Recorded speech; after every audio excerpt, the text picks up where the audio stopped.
अस्सलाम वालेकुम।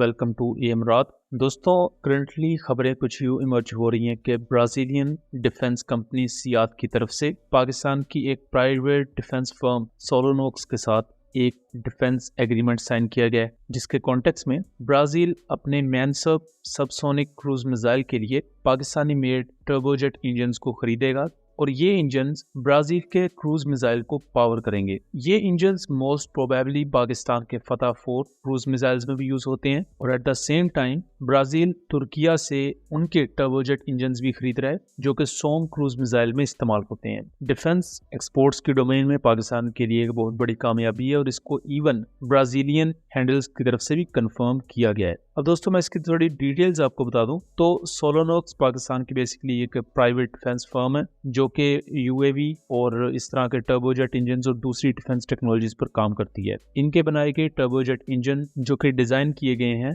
मुख्तलिफ kamikaze drones, jet power drones जिन्हें कह दिया जाता है, और उसके साथ साथ क्रूज मिसाइल्स को पावर करने के लिए। और ब्राजील की तरफ से पाकिस्तानी टर्बोजेट इंजन को यूज किया जाएगा उनके मैनसप मिसाइल्स में। मैनसप एक सी स्कीमिंग सबसोनिक क्रूज मिसाइल है और इसका जो सबसे पहला टेस्ट किया गया था ये 2018 में किया गया था ब्राजील की तरफ से, और जो इसका इनिशियल वेरिएंट है वो 70 किलोमीटर की रेंज देता है। अभी तक इसके टोटल 7 टेस्ट किए गए हैं और 7 के 7 टेस्ट में इसने कामयाबी के साथ अपने टारगेट्स को हिट किया है और 2025 के एंड में ऑफिशियली क्लेम किया जा रहा है कि इसे ब्राजीलियन मिलिट्री सर्विस में इंडक्ट कर लिया जाएगा। अभी भी लिमिटेड नंबर में इसे मुख्तलिफ फ्रीगेट्स पर यूज किया जा रहा है। इसके जो प्राइमरी यूजर्स हैं वो ना सिर्फ ब्राजीलियन मिलिट्री है बल्कि उसके साथ साथ यूएई है, खासतौर पर अबू धाबी क्लास कॉर्वेट पर भी इन्हें यूज किया जा रहा है। मैनसप का एक अपग्रेडेड वेरिएंट भी इस वक्त लॉन्च किया गया है जिसे मैनसप ईआर कहा जाता है और इसकी रेंज 70 किलोमीटर से इंक्रीज करके 200 किलोमीटर की गई है। ये क्रूज मिसाइल अपनी शेप में आपको काफी हद तक पाकिस्तान जो यूज करता है C-802 उन मिसाइल जैसा लगेगा।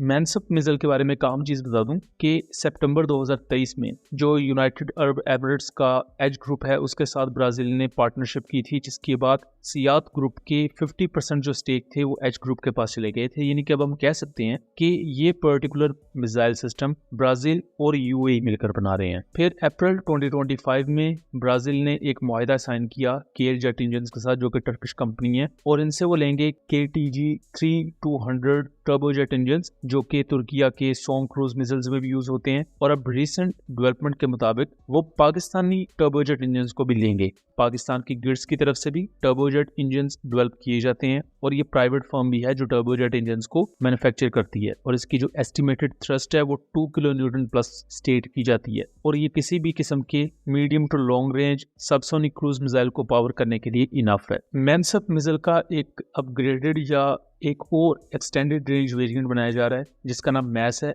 और ये लैंड अटैक के लिए डेवलप किया जाएगा। इस लैंड अटैक मिसाइल की अनाउंसमेंट 2025 में एक डिफेंस इवेंट के मौका पर की गई थी और यहाँ ज्यादा चांसेस ये हैं कि इस लॉन्ग रेंज मिसाइल के लिए ही पाकिस्तानी सोलोनोक्स और इस टर्किश कंपनी के टर्बोजेट इंजन्स को यूज किया जाएगा और इसकी रेंज 500 किलोमीटर तक स्टेट की जा रही है और ये सेम वैसी ही रेंज है जो पाकिस्तान के बाबर क्रूज मिसाइल्स और हरबा जैसे मिसाइल्स की भी है। यानी हरबा की 700 किलोमीटर है और हरबा NG जो कि बेसिकली उसका एक एक्सपोर्ट वेरिएंट है उसकी रेंज है 300 किलोमीटर। मैनसप मिसाइल्स के जितने भी वेरिएंट्स हैं ये एक्टिव रडार होमिंग को यूज करते हैं, मींस की इनर्शियल नेविगेशन सिस्टम इनमें ऑलरेडी मौजूद होता है। इनको सैटेलाइट के थ्रू इनका टारगेट पिन पॉइंट एक्यूरेसी के साथ बता दिया जाता है। देन मिसाइल के अंदर उसका एक अपना रडार सीकर होता है जो खुद से भी टारगेट को ढूंढता है और इसको मिड कोर्स गाइडेंस भी दी जा सकती है जिसकी वजह से इसे प्रॉपर मैनूवर भी करवाए जा सकते हैं और सी स्कीमिंग करते हुए प्लस मैनूवरेबिलिटी अच्छी होने की वजह से इसकी survivability modern air defence systems के खिलाफ बढ़ जाती है।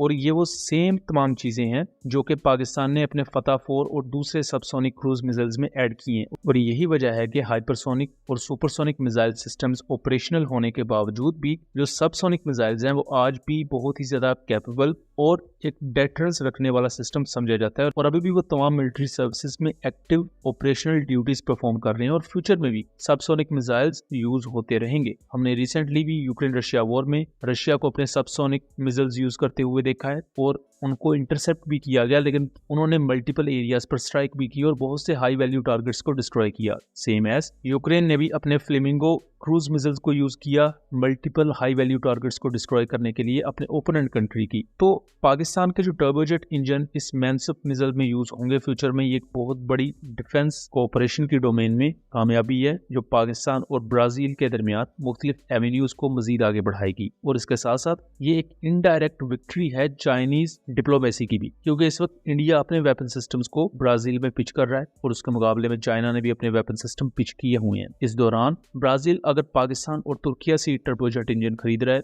तो इसका इनडायरेक्ट फायदा चाइना को भी होगा। वहां के मिलिट्री ऑपरेटर्स में चाइना के कदम मजबूत होंगे और इंडिया जो इस वक्त अपना मुख्तलिफ इक्विपमेंट वहां पिच कर रहा है उसके लिए ये एक धचका भी करार दिया जा रहा है। सो दोस्तों, ये था एक एनालिसिस। उम्मीद करता हूँ चीजें क्लियर रही होंगी। वीडियो पसंद आई हो तो इसे ज्यादा से ज्यादा शेयर कीजिएगा ताकि इस तरह की मजीद इन्फॉर्मेटिव वीडियोस हम आपके लिए लेकर आ सकें। मिलेंगे अगली वीडियो में, तब तक के लिए अल्लाह हाफिज।